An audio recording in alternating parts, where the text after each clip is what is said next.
Okay, so hello everyone. In today's tutorial, we are going to talk about. Hi Raghavan, you're there. So we are going to talk about how to connect to our Node MCU via MQTT server and how to set up the switches in our home assistant, right? Yep. So this is the agenda for today, and let's just jump into and start off right away. Right, so Raghavan, you're there, and we can just start off this session. So the first thing we'll do is we are going to set up the switches. Okay, so you can see my screen. Let me just share my screen. So as you can see, the agenda for 19th November would be setting up switches in YAML, then setting up Arduino code and burning that into the Node MCU, and then connecting the Node MCU and just testing out with certain LEDs, right? If LED is turning on while giving commands to the Home Assistant, it would be good. So everything would have been tested out. So let's just start off this one and then we can move forward, right? So to do this, first of all, I'll just connect to the SFTP server, right? I think that is this one, and I'll just edit the configuration file. So if you're following with this, Raven, are you able to see and everything is crisp and clear? Yeah. Okay. So we have logged in using the Home Assistant as user, and then we'll go into the Home Assistant directory there. Just wait for a minute. Okay, now we can see configuration.yaml, a file is there. We can just edit this file.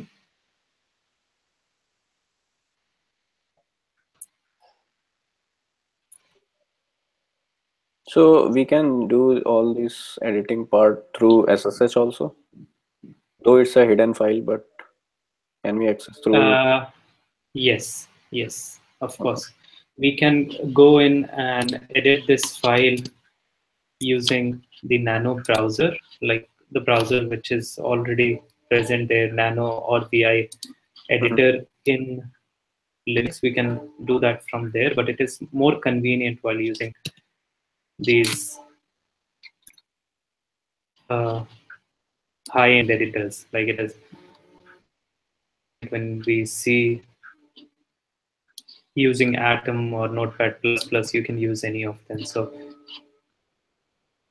just for the sake that it gives an easy way, we are using these things. So this one is not working fine. This platform is.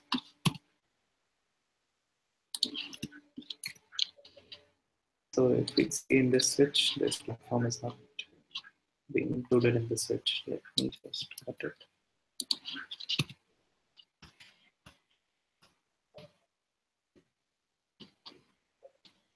Okay, so we can see that both the switches have been integrated, and then we'll save this file. So we are using two switches. We are using one with the B0 and one with the T3, right?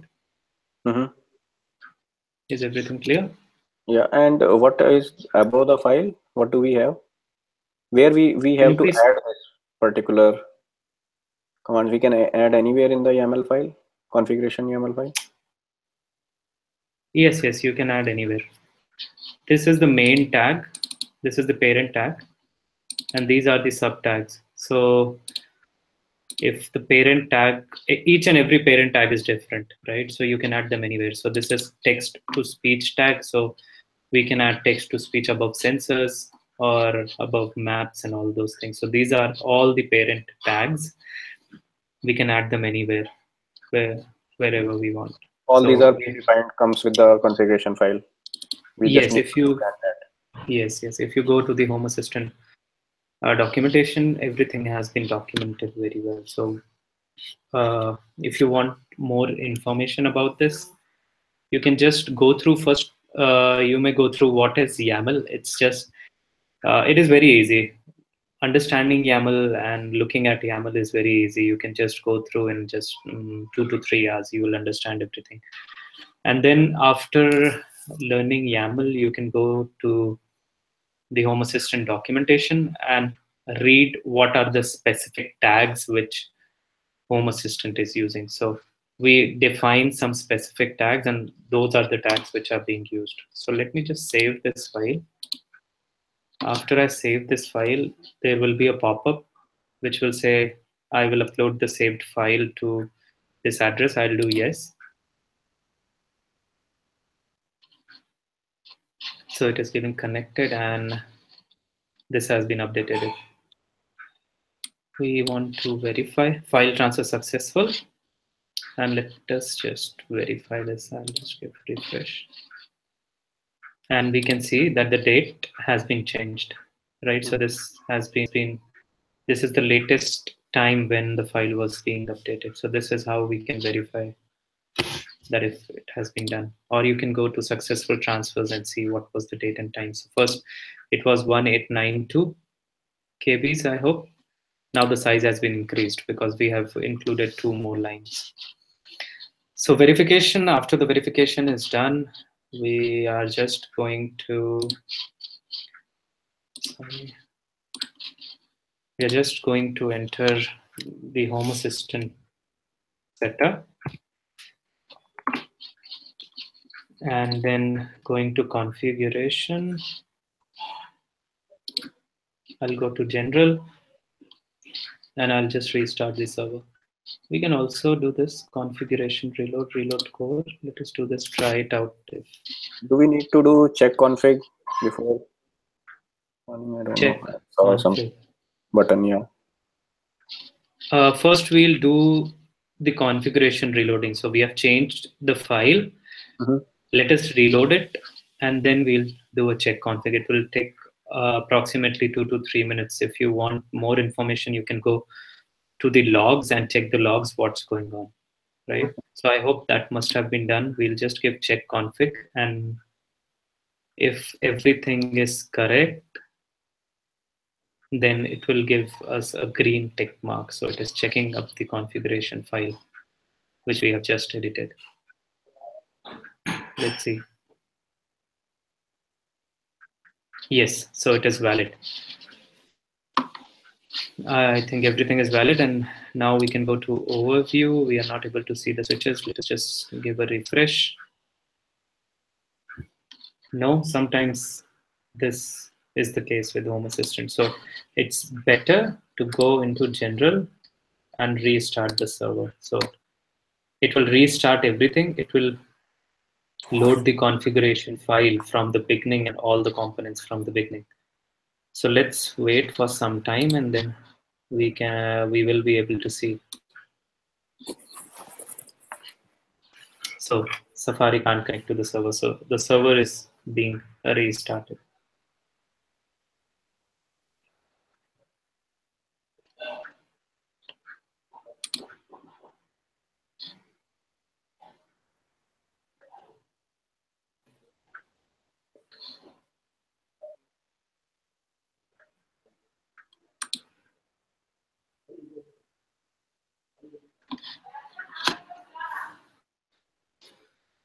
So in the meantime, Raghavan, let us burn the Arduino code, right? So I will just make you the presenter and you can just show everyone how we are going to burn that, right? So if you can share your screen and show everyone how you're burning the Arduino software. Okay. So, yeah. So I've already opened the code for this. So as we are using the D0 and D3 pin of the node MCU, we have only kept that part in the code and we have commented the rest of the code. And these are some values which needs to be set as per your network connection. And these are the LED pins which we have uncommented, like D0 and D3 as I stated we are using. and this is the port, and yeah, that's pretty much. And this is the thing where we are calling. We'll verify it. It's just like compiling in the Arduino. And then, so I think, yeah, compiled is successful compilation. Now we'll take this forward button, which means uploading the code into the node MCU. So yeah, let's hit this.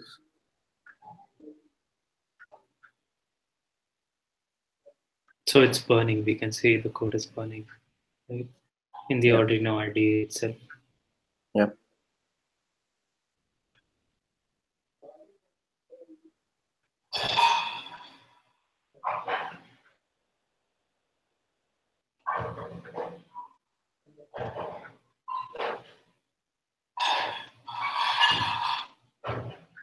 It's completed. Wow, that is nice. So I think our node MCU is ready, and you must have like made a sample circuit on the breadboard. Can you show that to us? Okay. You can bring that in front of your webcam so that our audience can see. Okay, just a moment.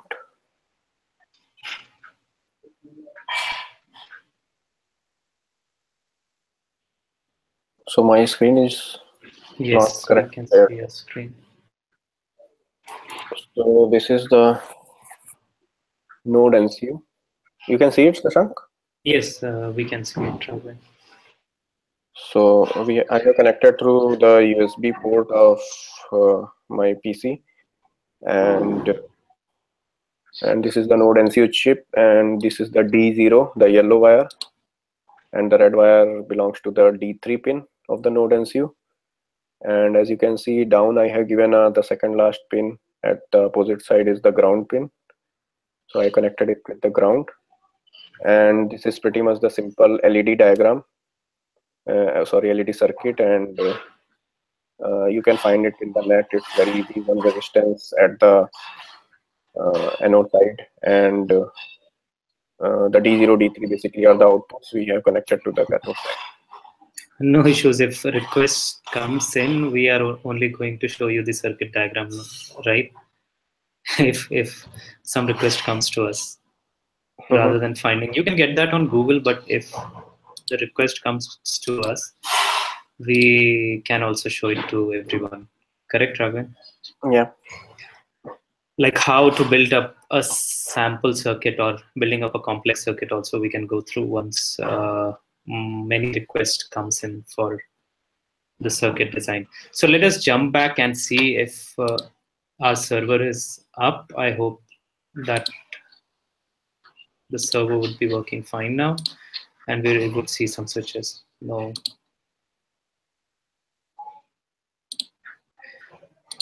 Can we restart the Raspberry?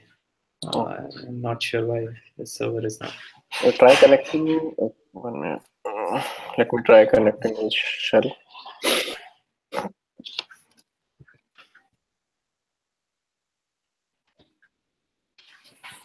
Authentication failed.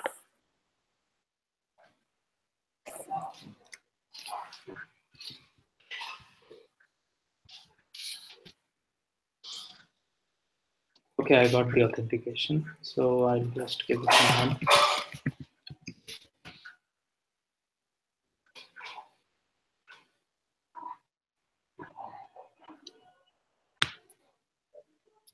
Just try ping team5.ddns.net.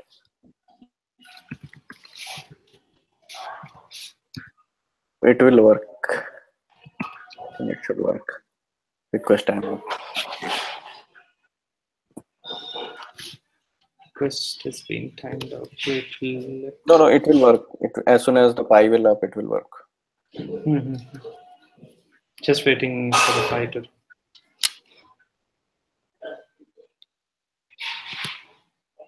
Oh, no. It will come. It will come. Just leave it as it is.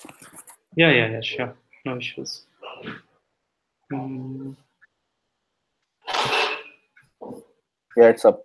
I can see the ping getting received. Now. It is up. And Let us check our Home Assistant server is up or not. Probably services may take some time to reload.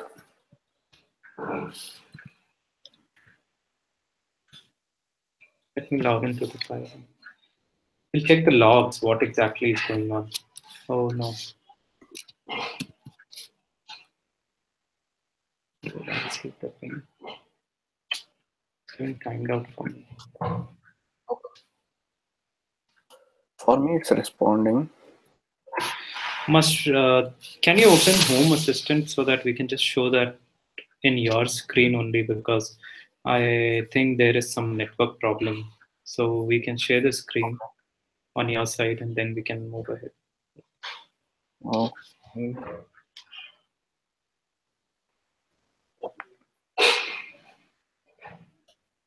You are able to see the screen? Yes, yes. Just try out the local IP. You can open up with the local IP itself.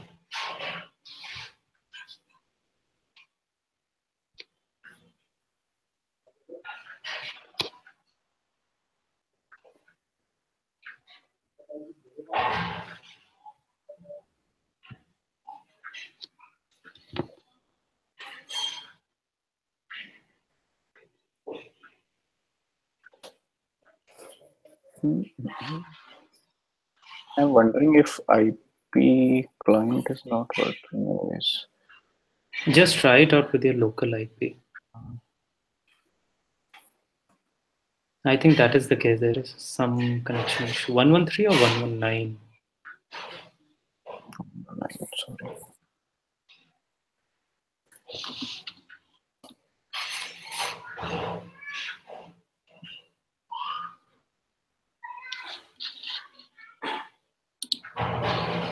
Okay, so there is some issue in. Though we are able to connect through by attention.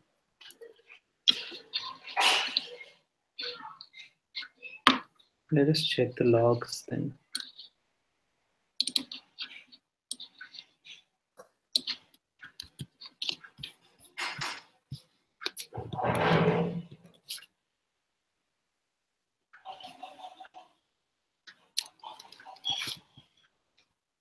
Prashant, you can share the screen if you want.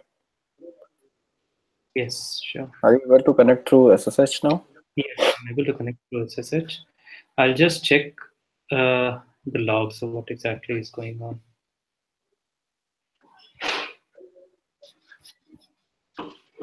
So you can see my SSH or the terminal window. So yes, error while parsing a block mapping in Home Assistant configuration YAML. So block ends but found dash. So there is some issue in our configuration file there. That is the reason why we are not able to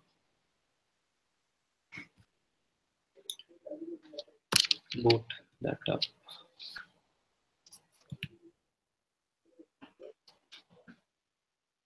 So even indentation also can cause issue. It means. Yes, because there are no tags, right? This is this language just depends on the white spaces. So according to the white spaces, it determines which is a parent tag and which is not the parent tag. So that is why I'm just giving a drop down. So now you can see the platform is coming out. It's not going inside the above one. I'll just take a cut over here. Let's go on the switch. And if now I give this, everything is coming inside. This should work fine. If this is not working fine, then we can do one more thing to test this out. Like in certain situations, we need to test it out. So what we are going to do, we are just going to give test YAML file.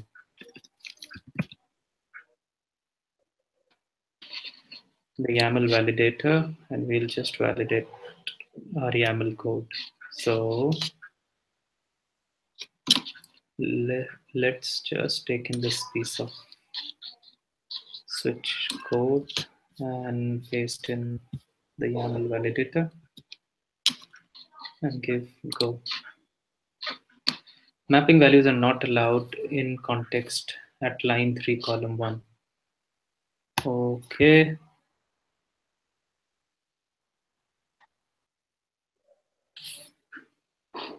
This is an unknown error.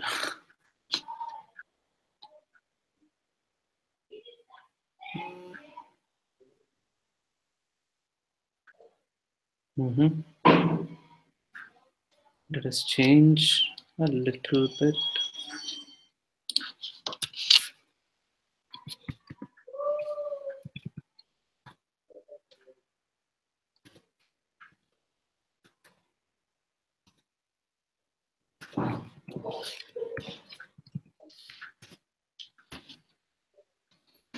Now let us check this out.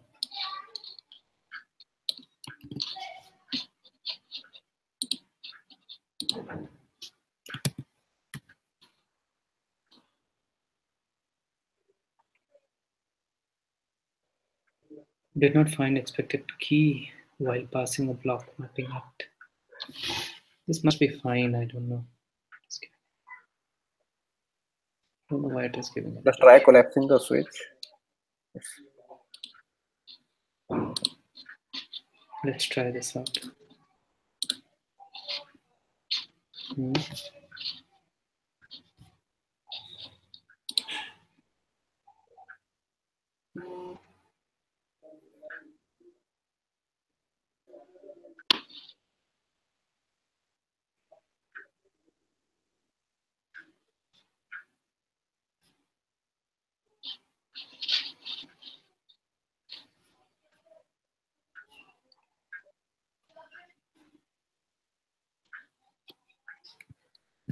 Again, we have to restart our Raspberry Pi. We need to restart. Okay. We can't go to the UI, so we won't be able to restart from there. Okay. Yeah. That is why we have to do this. Let me check this YAML code.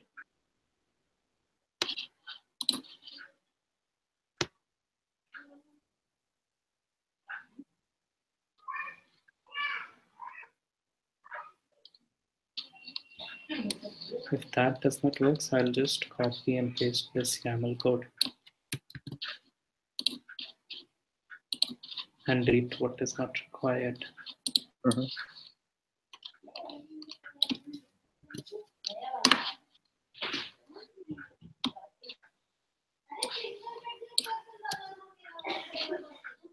We can comment it. Right.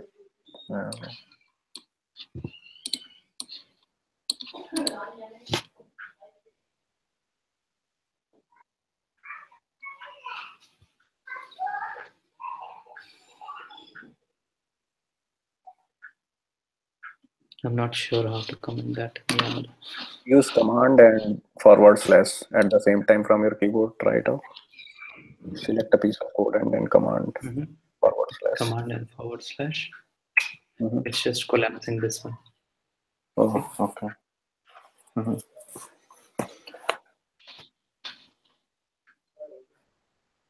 In XML, we used to comment that out.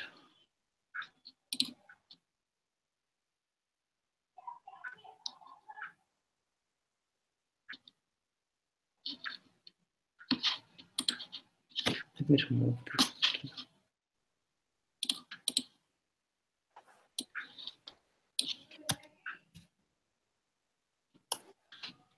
So Pi is up.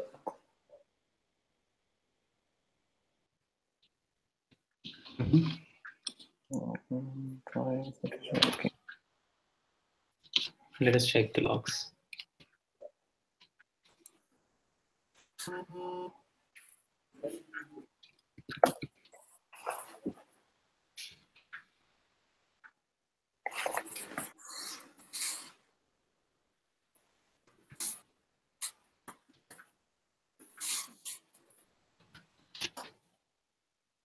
Still giving an error. Let me just save this. Yeah.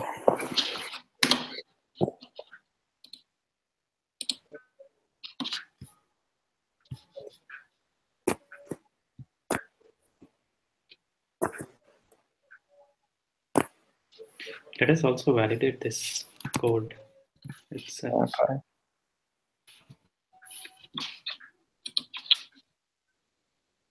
Oh wow, this is a valid XML YAML now. Mhm. This should go fine at this point of time. Let me see if this has been. We have commented the required part. I mean, remove the required. Yes.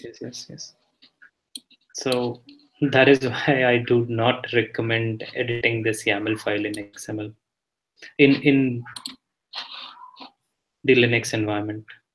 Rather, we can use some of the graphical editors, such as I'm using Atom over here. You can use Notepad++, and there are so many of them.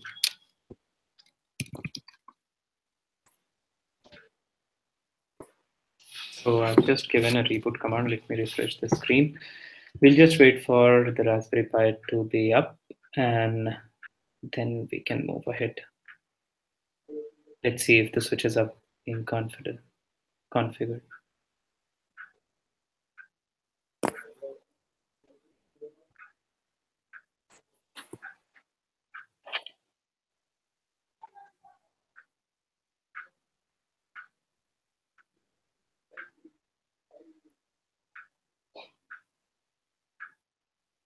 It's up now.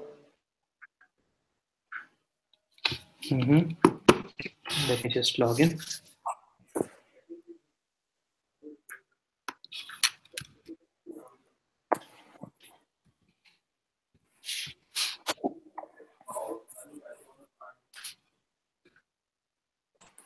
And if everything, oh wow, so it's going on. And if everything has been set up correctly, we will be able to turn the switches on Yeah, you can and off. switch now. You can see the switch. Yes. That's nice. Yes, so we can see the switches, and if I turn this on, is your lights working? Yeah, it's working.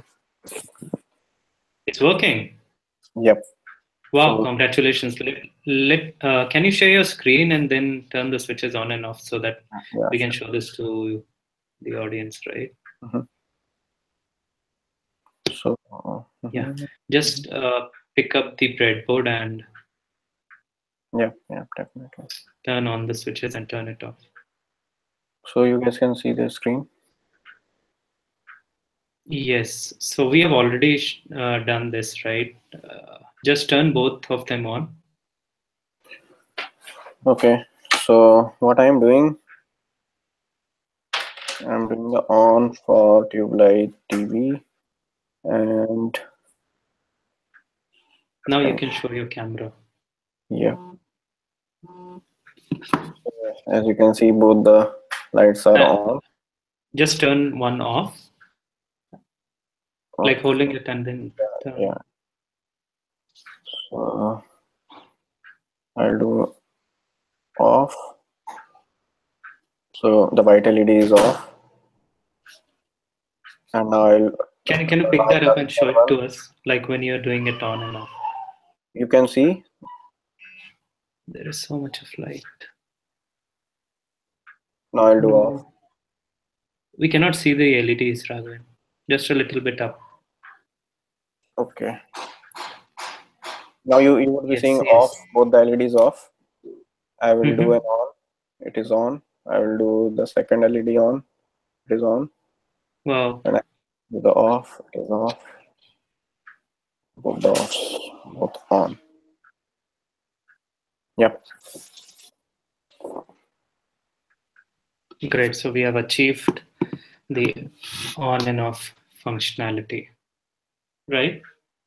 Yep. So let us take a break and then we can continue with how to connect this to Siri.